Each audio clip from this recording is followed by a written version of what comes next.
এই বাজেট বাস্তবায়ন সম্ভব না। চ্যালেঞ্জ নেওয়াটাই তো আমাদের কাজ। কোথায় ৬২,০০০ কোটি টাকার বাজেট আর এখন ৭ লক্ষ কোটি টাকার বাজেট।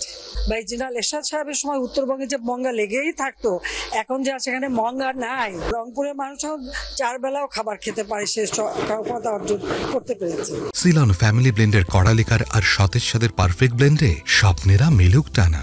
বাজেট পেশের পর মাননীয় সংসদ সদস্যগণ তাদের বক্তব্য রেখেছেন। এ পর্যন্ত মাননীয় বিরোধী দলের নেতা সহ ২৩৪ জন মাননীয় সংসদ সদস্য বক্তব্য রেখে এই বাজেটের উপর আলোকপাত করেছেন এবং তাদের পরামর্শ দিয়েছেন। তাছাড়া বাইরেও অনেকেই নানা ধরনের বাজেট নিয়ে আলোচনা করেছেন এবং যা যা পরামর্শ দিয়েছেন। কাজে যারা এই বাজেট দেওয়ার পর আলোচনা সমালোচনা যে যাই করুন, সকলকে আমি আন্তরিক ধন্যবাদ জানাচ্ছি।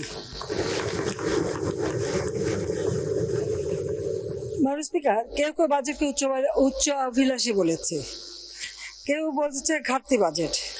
আবার কিছুক্ষণ আগে বিরোধী দলের নেতাও বললেন এই বাজেট বাস্তবায়ন সম্ভব না, বা আমাদের প্রবৃদ্ধির হার কমাতে হবে, বার্ষিক উন্নয়ন কর্মসূচি কমাতে হবে, ইত্যাদি ইত্যাদি। এবং এই চ্যালেঞ্জ নেবার মতো সক্ষমতা আছে কিনা। মাননীয় স্পিকার, চ্যালেঞ্জ নেওয়াটাই তো আমাদের কাজ। আমরা তো চ্যালেঞ্জ নিয়েই চলতে চাই এবং চ্যালেঞ্জ নিয়েই এগিয়ে যাচ্ছি। আমি মোটেই বাজেটকে উচ্চাভিলাষী মনে করি না। হ্যাঁ, একটা লক্ষ্য আমরা স্থির করি, শতভাগ কখনো পূরণ হয় না, হওয়া সম্ভব না। তারপরে আমাদের একটা সুনির্দিষ্ট লক্ষ্য থাকে যে এখানে আমরা যাব, আমরা কিন্তু তা যেতে পেরেছি। কোথায় ৬২,০০০ কোটি টাকার বাজেট আর এখন ৭ লক্ষ কোটি টাকার বাজেট। আমরা তো এই জায়গায় আসতে পেরেছি, চ্যালেঞ্জ নিয়েছি বলে এটা সম্ভব হয়েছে। আর কথা হচ্ছে আমাদের ইচ্ছাটা কি, দেশের মানুষের ভাগ্য পরিবর্তন। সেই জন্যই তো উন্নয়ন বাজেট। উন্নয়নের বাজেট অবশ্যই আমার দেশের মানুষের যে উন্নয়ন আমরা এ পর্যন্ত করেছি তার গতিধারাটা যেন অব্যাহত থাকুক, সে লক্ষ্য নিয়েই আমরা এই বাজেট প্রণয়ন করেছি এবং উন্নয়ন বাজেট নিয়েছি। কারণ এখানে কমাবার কোনো কিছু নেই। মাননীয় স্পিকার, আজকে বাংলাদেশ সারা বিশ্বে একটা মর্যাদার আসন অধিষ্ঠিত করেছে। আজকে বাংলাদেশ আর ওই হাত পেতে ভিক্ষা চাওয়া বাংলাদেশ না, পরমুখাপেক্ষী না। আমরা ঋণ নিয়ে পরিশোধ করি, আমরা উন্নয়নের পরিকল্পনা নিয়ে তা বাস্তবায়ন করি এবং মানুষের ভাগ্য পরিবর্তন করি। যারা পরিবর্তনগুলি দেখেন না, উন্নয়নটা দেখেন না, তাদেরকে আমি অনুরোধ করবো গ্রামে যান।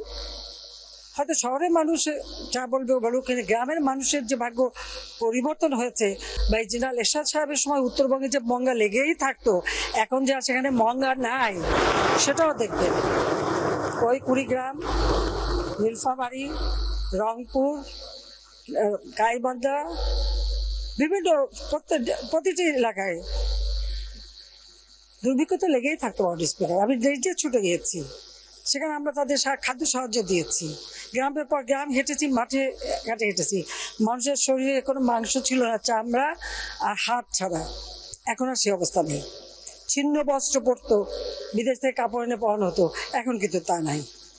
এখন অন্তত মানুষের গায়ে কাপড় আছে, পায়ে একজোড়া রাবারের চাপ্পল থাকলেও আছে। আর দুবেলা না, রংপুরের মানুষ ৪ বেলাও খাবার খেতে পারে, সে ক্ষমতা অর্জন করতে পেরেছে। আজকে যে সাফল্য আমাদের, আমি মনে করি এর জন্য আমি কৃতজ্ঞতা জানি বাংলাদেশের জনগণের প্রতি।